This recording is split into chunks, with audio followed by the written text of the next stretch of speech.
And in today's show, we are going to be looking at a marvel happening around the population of turtles in India. Yes. Apparently, they have been exploding. Lindsay has all the details on that story. I'm going to be talking about one of my favorite Christian heroes of the past, John Wanamaker. Okay. And you're going to find out how you owe a lot to this man that was used by God in ways that you would not believe. We're also going to talk to Rod Bailey today. He is continuing his series about moving to the country, how to choose a property, and he's going to be looking at some of these characteristics that we should be looking for, particularly the characteristics of the property that we cannot change. So this and much more in today's show. This is the second hour of the breakfast show. And of course, if you missed the first hour, we're talking about the Song of Mary and how to use Psalms to your benefit, to your advantage, by collecting them, by crafting them, by swapping and changing and molding it to your own circumstances. If you happen to miss that, make sure that you listen to the podcast later today because it was a very, very important subject. We're now going to be looking at a new quiz question. Producer Shell, would you care to share with us some of your favorite quiz questions this morning? I'm very excited to. Always love it. Okay, in 1 Corinthians 8 and verse 1, love builds up, edifying, but what does knowledge do? In 1 Corinthians 8 verse 1, love builds up and edifieth, but what does knowledge do? Skafy's got it right. Well done. Our number not here. my day. Lindsay's looking at me with a big question mark, stamped in her forehead. Our number here is 0491 064 669 0491 064 669. That question again in 1 Corinthians 8, verse 1. Love builds up or edifies, but what does knowledge do? Okay. And Lindsay's going to have a go. Yay! She's got it. I did read the verse. Oh, yeah. I opened book exam, Being a guys. looker-upper. You're a looker-upper. That's fine. That's how all we right. learn. That's all right. That's right. Well done. Thanks for the Bible verse. Appreciate it. Okay. good. So today we are going to be talking about some baby sea turtles. Okay. Do you like baby sea turtles? Yes, I actually have seen some baby sea turtles Have you? hatching from their eggs and just, doing their way towards the ocean. It was wow. a very beautiful moment, like the cutest thing ever. I would love to see that. I've seen that. I filmed it in my phone. I have seen this in the wild. And it's not a part of a program or anything. I have seen that in Brazil. They have programs. Oh, yeah. That you can go and they teach you about the turtles, and That's so sometimes you cool. can see. But I saw this one just casually walking on a beach. Yeah. casually. We've seen trying to get to the three little baby ones. Yeah. Trying to get to the ocean when we were at Fraser Island. So Oh, cool. really? Nice. Yeah, so my mum lives up in that general direction near Yeah. Fraser, up near Bundaberg, and they have turtle nests up there on the beach as well. Like when I went to visit the beach, it's said you're not meant to go to this section because that's where all the turtle nests are. So yeah. Anyway, that's not what we're talking about today. We are talking about a specific type of sea turtles in India. Okay. So, like you mentioned, in Brazil, you have some programs. In India, they also have some programs to rehabilitate, or not rehabilitate, to amp up the numbers. Yeah. Right? So, let's have a look at this story. It basically says that 1 million turtle nests have been counted along the western coastline of India, a number that is 10 times as high as 20 years ago. Wow. Yeah. Okay, so now they counted the turtles in the west coast of India. Is that right? And they counted 1 million turtles, individual turtles. No, not individuals, but turtle nests, which is even more. Because, I'm pretty sure you can have, 100 or 200 eggs in a nest. Okay, so they counted 1 million turtle nests? Yes. And each nest have couple maybe of hundred. dozens of eggs? Yeah. Wow. And comparing to 20 years before, that's 10 times more. So it grew from 100,000 to Okay. So 1 million. Let me read you the story. incredible. Okay, so olive ridley sea turtles. So these are different from our sea turtles here in Australia. They're the most popular species in the world, but it is still listed as vulnerable by the IUCN.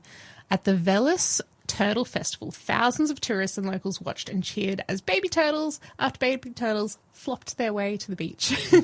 Flip-flopping. Yes. So this festival, the Veles Festival, is one method that a coalition of hardworking turtle lovers have employed to raise awareness and share the majesty of the olive ridley turtles that nest along the coast of Maharashtra, Odisha, and other states. I hope I said those okay, guys. So the cameras record where females dig their nests in January, and volunteers and conservationists then go to excavate the nests and place the eggs in large hatcheries to protect them from birds and lizards and dogs, which would usually scavenge the unhatched that is a eggs. big thing. Yeah. There's a lot of animals that feast Yeah. on these eggs. Yeah. And that's one of the things, particularly, as you mentioned, introduced animals, domestic animals. Mm-hmm. And I remember the ones in Brazil, they would have some fences around Mm-hmm. because they're protecting from foxes and other, particularly animals that would dig underneath the fence. If you do something just superficial, they can still dig underneath and try to get it. So you do need to think quite thoroughly. Actually, this is an unrelated story, and I just remember seeing this on Instagram a couple of days ago. I can't remember which kind of big cat, but there's a big cat somewhere in Southeast Asia that has also had an increase in numbers recently, and because of this, there have been less of these other smaller predators that would normally eat eggs of turtles, and so the increase in the apex predator has meant that there's also an increase in turtle eggs in that part. Very interesting. Yeah. Wow. So There you it's go. important for us to have, I guess, Yeah. ecological That balance. balance. Mhm. Yeah. So basically, when it's time for the little hatchlings to emerge, they have a festival, and tourists and people are watching as these little cute baby turtles are going down into the water. And it's imagine having a whole party just watching baby turtles emerge and go down to the water. Isn't that just so cool? Very cool. So apparently 20 years ago, they counted and guessed that there would be about 100,000 nests along the entire Indian coastline. But considering that only 1 in 1,000 baby turtles survives to adulthood, that actually isn't that many. Yes, and this is a bit of a shocking number. It's a bit of a stark reality. Yeah. 1 in 1,000 even makes it into adulthood. Yeah. This is wow, staggering. Yeah. So, not a lot. So in the year 2000, a solitary egg was discovered on the beach in a town called Veles. A man called Shankar knew that meant that there were turtles somewhere in the ocean that would someday return to Veles to nest, and he argued this to the town council in a bid to implement conservation measures, including a ban on coastal construction. What a beautiful vision. So then this was followed by seasonal fishing bans, protected coastal zones, and a paid cleaner to keep the beaches clear of plastic trash where the turtles can mistake for jellyfish, because turtles love jellyfish. It's their favorite food. So if there's really? plastic I didn't know garbage, plastic bags floating in the water, they're going to eat that. It's going to get caught up in their intestines. It's going to kill them. One of the saddest views of all times, when Yeah. you open up the belly of a fish and you just find, all kinds of plastic junk inside. Exactly. That's very sad. Yeah, turtles already have a hard enough time making it to adulthood without eating all of our rubbish that blows in by the breeze, right? So, yeah, they've kept these beaches clean, and now 20 odd years later, they've counted over 1 million nests instead of just the 100,000. So, yeah, an amazing effort that these people have valued the lives of these sea turtles, which honestly, they don't produce anything for us except for awe and wonder and, beauty, Yeah. right? They don't really do a lot. They're part of the ecological balance, of course, but it's not like they have to work to earn our love, right? They just exist. Yeah, just because they're cute. And then some people have decided to, stand up for their lives and their rights and basically take action in order to protect them. And it's made an incredible impact to the point where now they are no longer considered endangered. And they still need protection, but they've come off the endangered list because of 20 years. They're out of the woods. Yeah. Exactly. So I think that's a really great thing. And just like we were thinking about a moment ago, these little turtles haven't done anything to deserve our protection. we haven't done anything to deserve God's love for us. And God has gone out of his way 2,000 years ago to die on the cross for our sins so that we could be protected, so that we could be with him for eternity, because he loves us, because he thinks we're cute. Like, we haven't done anything, right, to deserve this. So, yeah, that's my little story for you guys today. I love it.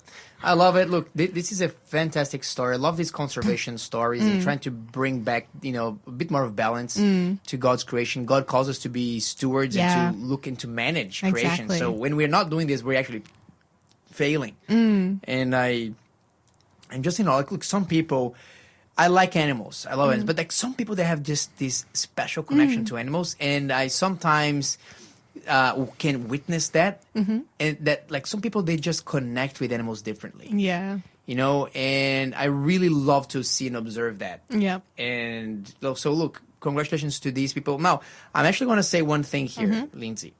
What? Our studio Why are you here is in waggling your Purumbo. finger at me? Yes, not at you. Okay. But I have a bit of an outrage moment here. No. About littering. Littering. Oh, yes. There's a lot of littering. Why do people litter so much? Like, there's in Newcastle area, sometimes you just, wherever you're going, if you see a small little creek, instead of being able to admire the beauty of just that water flowing through the middle of an already concrete-filled city, there's a lot of rubbish there.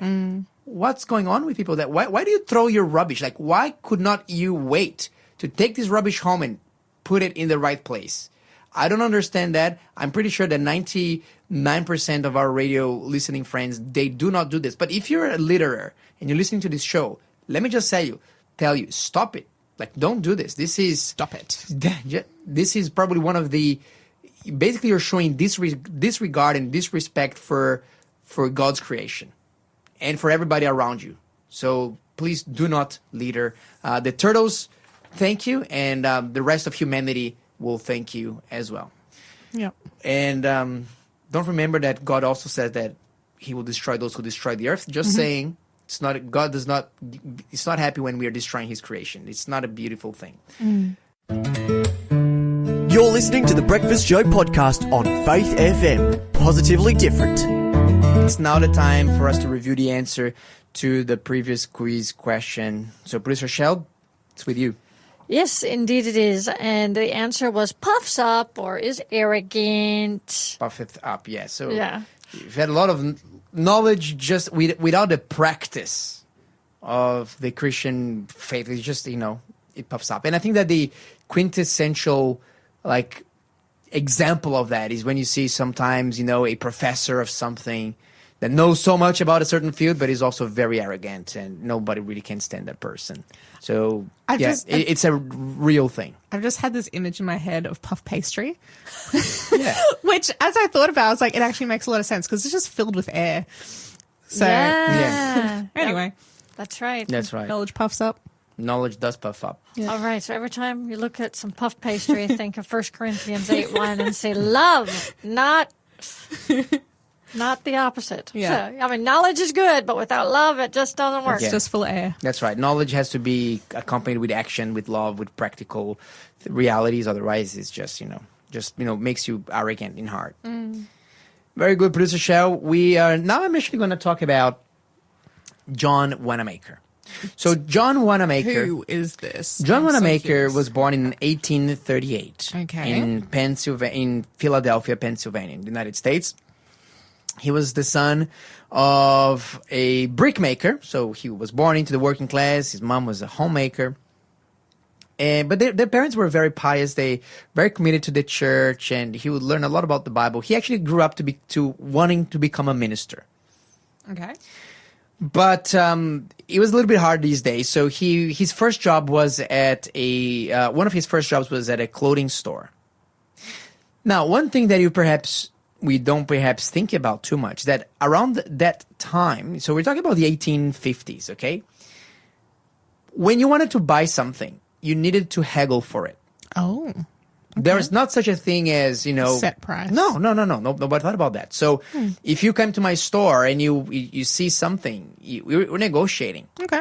And if I look at you and I think like, Lindsay, she looks like a very wealthy lady, so I can sell this $5, stove for $17 for her. Right. And we're gonna haggle and negotiate. And then if I look at producer Shell, it's like, producer Shell, she looks like, she's struggling a little bit in life, and she's a bit poor. So you know what? I am. How did you know? I'm gonna sell that same stove that cost me $5 for maybe $8. $8, it's yours, lady. And so basically, people would spend a lot of time haggling, and it would be very unfair because in the same day, John Wanamaker realized that he could sell a suit for $18 to one customer and $8 to another customer.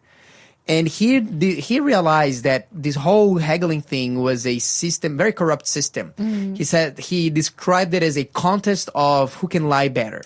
Oh, yes. Because often they would lie in terms of how much it costs to them and so on. So that really resonated deeply with him. Plus, he worked almost like a slave. It was like 14-day shifts, 6 days a week. You can be dismissed at a whim. There was just no security at all, no holidays, no anything. And John was in that. He ended up becoming one of the top salesperson, but he would always sell the products for the same price for people. Okay. And he decided, you know what, this whole system is wrong, and I believe that God is calling me to become a businessman and to do something different here. So he gathered together all of his life savings. He joined forces with his brother-in-law, Nathan Brown. Okay. And they came together and said, you know what, we are going to open, they advertised it on the newspaper, that they were going to open a new kind of clothes shop, one that had fixed prices. And price tags in everything. Not only price tags with the prices as you see now, he would even go one step further from what many stores, if not all stores, do today, which is Producer Shell. He would let them know how much that piece cost to them as a business and how much profit they were getting. Wow. In each piece. Such transparency. Very transparent. But look, he was the laughing stock in Philadelphia. People were laughing. They're saying, look, this guy cannot, survive in this business for 1 week. How is he going to make any profit? Who's going, people will not know, how is he going to extract, the most juice out of his customers? But he had a vision from God. And he said, look, I think this is from God, and God wants me to apply his principles to all of my business. So that's what we're doing. Result? His enterprise was an astounding success. People were flocking. Everybody wanted to buy things by that fixed price. So not only that, all the customers started to demand that every other store in town would adopt the same practices. Wow. So he single-handedly revolutionized and ended the whole haggling system in the United States. I bet people didn't like him for a bit. A lot of people did not like him, but some others would love him. Like the other businessmen didn't like him, but everyone else who had to buy stuff liked him. They loved him. However, he didn't stop there, because God has greater plans for us than we often think. And one of the things that he realized at the time, they had a buyer beware clause, meaning if you buy something, it's at your own risk. Like you bought something, you didn't like it, it doesn't work. Like, the joke is on you. Bad for you. So John says, you know what? He was the first person who came up with a money-back guarantee scheme where he said, look, if you take your product home, you don't like it, it's not what you expected, for whatever reason, you have 10 days, you can return it back to us and we'll gladly refund you for the entire whole price. And again, everybody thought that he was going to break on this one. That was ridiculous. How would you do such a thing, and take all this risk? But the customers, they loved it. I can understand why, because they're like, hey, look, finally somebody is being honest in business. Finally, somebody is giving us quality. Like, we can trust that if we're going to buy this, then this is like going to work out well for everyone. I can see how everyone got on board so quick. That's where it started. Yeah. Money back guarantee started with John Relational Wanamaker. integrity. And of course, because of that, everybody was demanding it. And people were saying, look, if there's no money back guarantee, I'm not buying. I'm going to go and buy at the Wanamaker store. And that's what he did. Wow. So he revolutionized in aspect number 2. Number 3 aspect, because God can do to us more than we can think or imagine.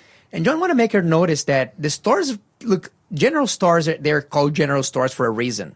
You find a little bit of everything. Yeah. From from bicycle and flowers to men's clothing. So if you want to buy if your wife wants to buy some clothing for her, she needs to go to the same store that is selling, appliances. But if she wants to buy clothes for their kids, is like the store is like across town. If you want to buy clothes for the husband, is another store altogether. So everything was just very far away and scattered. So John was thinking, how can we respect people's times?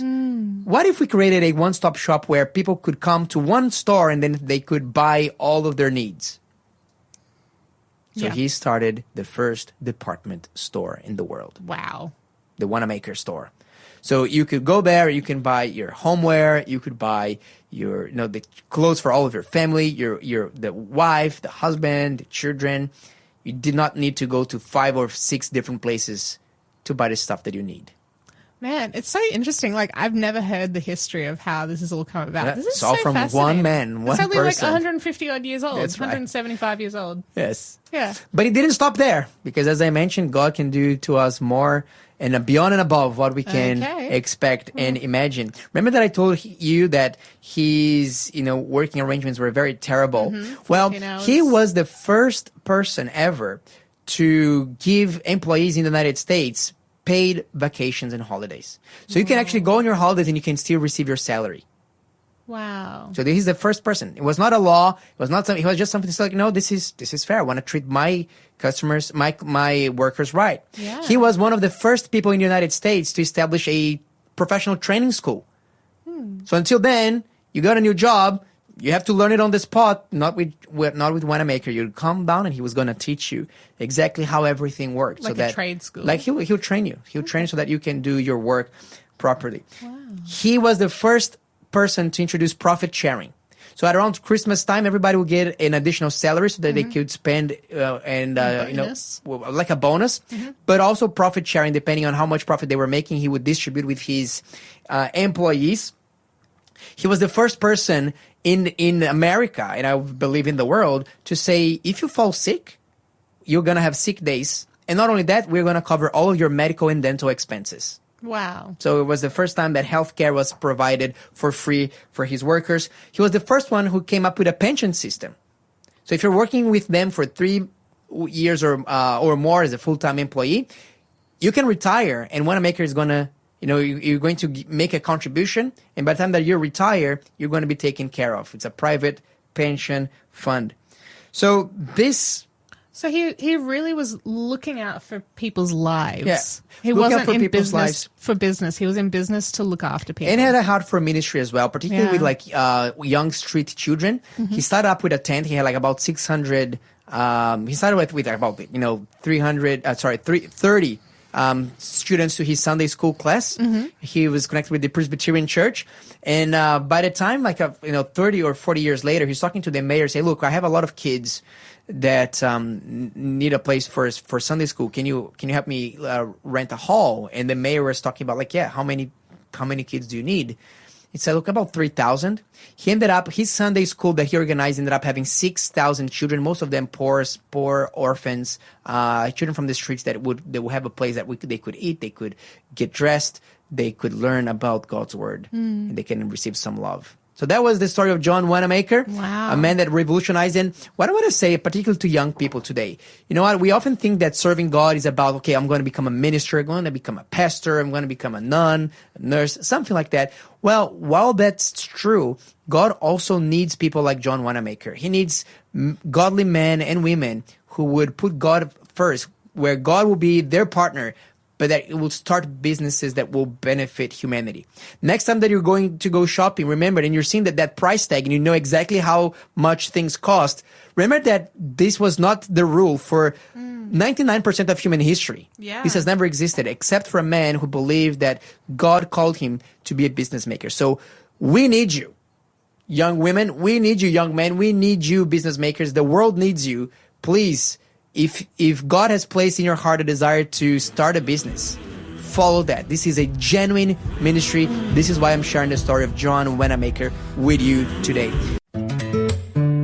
You're listening to the Breakfast Show podcast on Faith FM. Positively different. And we are now going to call Rod Bailey to join us this morning. Rod has been he's building up the ultimate guide to moving to the country. Awesome. He's talking from decades of experience and he is going to continue that saga with us today, this morning. So, Rod, good morning to you. It's great to have you on board with us. Good morning. Rod, tell us, remind us a little bit where we are here in the map of making that transition from the city to a country life. All right. We've looked at all sorts of things, and we're down at the pointy end of it, and that is discussing factors to consider when we're considering a property to purchase. But I thought we'd go back and back out of the detail for a moment to just review why we've been talking about this for months and months and months. Okay. And that is just briefly. If we go back in history and we think about the time when the children of Israel went into the promised land, it was God's plan for every family there to have a home on the land. Yeah. So that they living in the country and having a home on the land provides the means and incentive for a useful, industrious, and self-supporting life. Absolutely. And we're thousands of years past that, but no one has ever come up with a better plan. And so, for everyone that's considering moving from their current context to a more rural life, we've been going step by step through the process of considering our own capacity, the resources we have, whether we're ready or not, to making a plan. And we're right down at the pointy end of talking about specific factors to consider when assessing a property to see whether it's suitable for us. And just a reminder, Rod, all of these episodes are recorded and stored in the Faith FM website. So if you go to faithfm.com.au and you look for Rod Bailey, you will see the complete guide so you can listen to them as a podcast. Sounds good. So last week we talked about, we started talking about those considerations where we can't change down the track. Like buildings and fencing and other improvements may be important in our decision making, but all of these things can be changed. But there's some aspects of properties that we just can't do anything about. So they're the most important for us to consider. So last week we talked about the climate. Then we also talked about the importance of water. And today I thought we'd talk about location, aspect, and topography if we have time. So with regards to location, I'm talking not if it's in New South Wales or Queensland, but more because we talked about that really in the climate, whether we're on the coast, we're in the mountains, further north, further south. But today I'm talking about location as in distance to town. Because like it or not, as off-grid as we may want to be in our life, we are still going to need a connection to the rest of society. And the distance to town really equates to convenience, whether a person's needing to travel backwards and forwards for work, whether it's proximity or distance to the shops, or maybe the children are continuing to go to school, and then a lot of kids have extracurricular activities. And so distance from town is a really important consideration. So what have you seen in that regard? So, Rod, I'm just curious, like from your property where you live, how far from town are you? And also wanted to know, just by curiosity, have you met anyone who lived really, really, really far from town, and what impact did that bring? Yeah, so we're about 40 minutes drive from Port Macquarie. The roads are all tar as opposed to gravel roads, so that makes it easier to travel that distance. And it's just, for us, that's kind of really like the sweet spot. We're far enough away from town. We are living in a very rural location, but we are not so remote that every time we need to go to town, we're thinking, oh, man, I've got an hour's drive on a rough gravel road. It's going to wreck my car, sort of thing. And I definitely have known folk that have decided to go very remote. And it depends on their lifestyle that they've chosen. If they need to make a daily trip to town after only a relatively short period of time, it becomes a very onerous task to continue doing that. So for these folks that you mentioned live like far away, like how far away are we talking about? Are we talking about 2 hours from the nearest town? My experience is anything over about an hour to an hour and a half becomes really inconvenient, especially if people are needing to do it on a daily basis. But, an hour and a half is no problem if you're doing it once a week to do a weekly shopping trip. Yeah. Okay, I've got you. But so it really depends on the lifestyle that you're choosing. If you're doing your work at home, if you're homeschooling your children, and you need to go to town is a lot less than other folk, then distance, it ceases to be such of a problem. I understand. But I also need to riff on the state or the quality of the road. Some rural roads are tar like ours. Others are gravel, and some of those roads are upkept very well by the local council authority, but some are not at all and quickly become very corrugated and rough and potholey, and that just makes it even worse. So the surface of the road going to your property is a consideration, the time it takes you to get to town, and also things like, is the road very windy? When we were considering property in the past, we were working with another family, and their children really did not handle windy roads very easily, and often they'd get car sick, and that wasn't happy. So that was a consideration for them. Another thing is wild animals that you might encounter. Back when I lived in Western Australia. When we were starting a health retreat over there, I think for the first year, not a month went past when someone on our team didn't run into a kangaroo on our road. Wow. And here where we are, deer is the problem. I hit a deer in our truck about 6 or 8 weeks ago. So if there's lots of wild animals, that's another thing to consider. Yes. So what do you do? Then this can cause a lot of damage. Of course, both to the animal, but also to your car. So basically, a bull bar is kind of a requirement. Yeah, it really depends. A bull bar is a very good thing to have on a vehicle in Australia. Another thing with roads is like sometimes if you go way out, then like the roads can get cut when there's flooding on occasional rain. I know somebody who. They moved into their new rural place, and then a week later they were cut off for a couple of weeks with a lot of rain all of a sudden. So, correct. I'm just looking over the hills here, the other side of our valley, and there's about 150 families up in a region of a branch of our valley, and every time it floods, they stay home. So that's a really important consideration. And even we lived for a time in the beautiful Dorrigo Plateau, and that the road from Dorrigo down to Bellingen into Coffs Harbour, the road is often cut with landslips.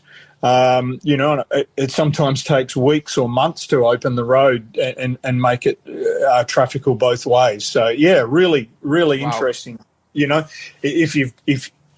All considerations. Some places, maybe there's a lot of traffic on your road too that can be quite a pain, to negotiate, especially around when everyone's going to work or everyone's taking their kids to school or school buses on narrow country roads, log trucks.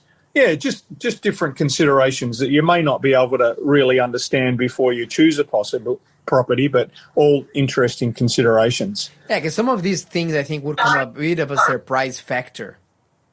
I'm imagining you buy the property of your dreams and also the roads. But from what you're saying is that if you know that there's a place and if you can do a little bit of homework to investigate the roads around the area, all the better, because the roads can end up becoming, if it's a very painful process, you might as well say, you know what, love the property, but these roads, there's no way we can get here.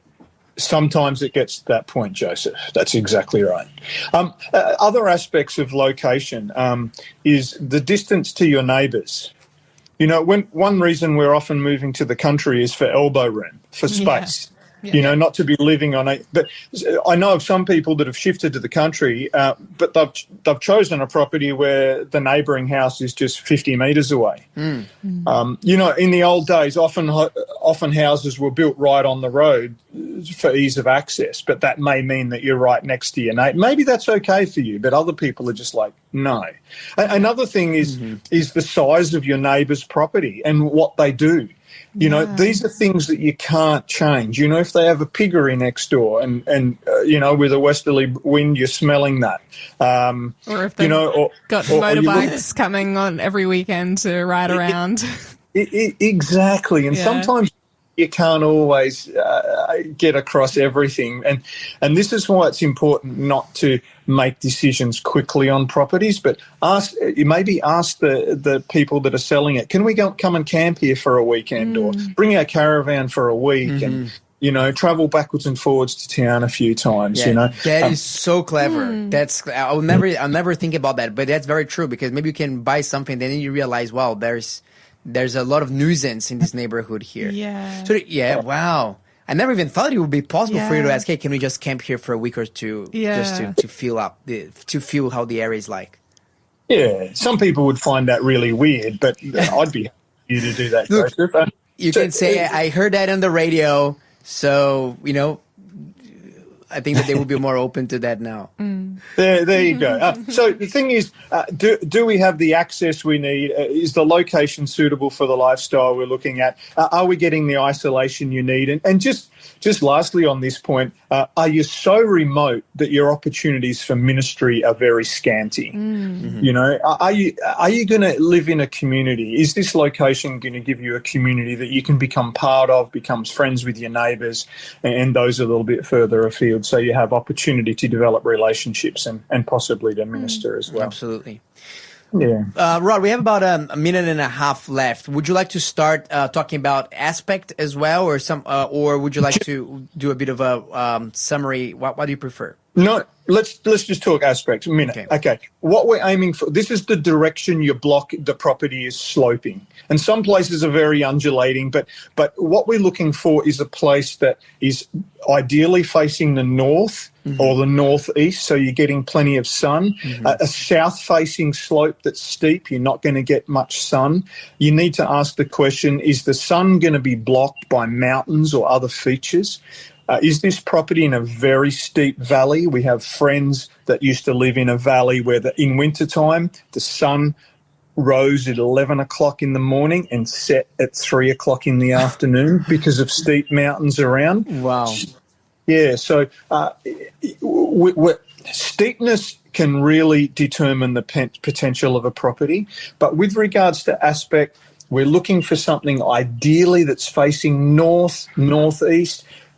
East is okay, even swinging around to the northwest is okay, but a south-facing slope in Australia, especially if it's steep, can really limit the possibilities for a healthy, happy life, if you like, and agricultural potential. Yes. Well, these are definitely some very important considerations. We're so grateful that you can walk us through here, Rod, because there's a lot of small little details that we often don't think when we become in love with a property, and like, you know, we fantasize in our dreams. And I love how you're really bringing this back to reality and helping us to ask the hard questions so that this move can be done with as much preparation and as much sobriety as possible.